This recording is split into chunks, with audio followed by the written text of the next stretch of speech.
ইসরায়েলের সমালোচনা করাই জাতিসংঘের বিশেষ দূতের উপর মার্কিন নিষেধাজ্ঞা।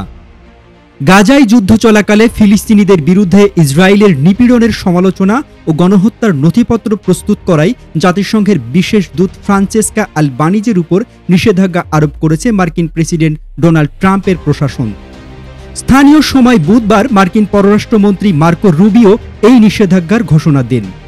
তিনি আলবানিজের বিরুদ্ধে মার্কিন যুক্তরাষ্ট্র এবং ইসরায়েলের বিরুদ্ধে রাজনৈতিক ও অর্থনৈতিক যুদ্ধের অভিযান পরিচালনার অভিযোগ আনেন।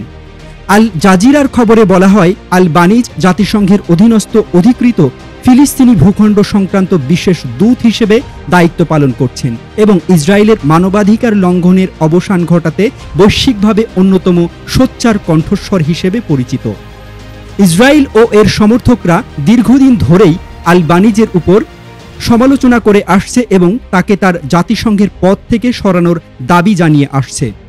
আল জাজিরার পক্ষ থেকে যোগাযোগ করা হলে আলবানিজ যুক্তরাষ্ট্রের এই নিষেধাজ্ঞাকে তাচ্ছিল্য করে প্রত্যুত্তর দেন।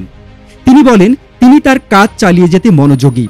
একটি টেক্সট বার্তায় তিনি লেখেন, মাফিয়া স্টাইলে ভয়ভীতি প্রদর্শনের কৌশলের বিষয়ে কোনো মন্তব্য নেই।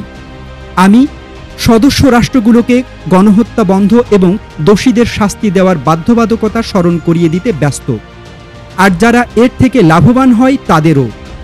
এর আগে বুধবার আলবানিজ ইউরোপীয় দেশগুলোর সমালোচনা করে বলেন, তারা গাজায় যুদ্ধাপরাধের অভিযোগে আন্তর্জাতিক অপরাধ আদালত আইসিসিতে অভিযুক্ত ইসরায়েলের প্রধানমন্ত্রী বেনিয়ামিন নেতানিয়াহুকে নিজেদের আকাশসীমা ব্যবহার করতে দিচ্ছে।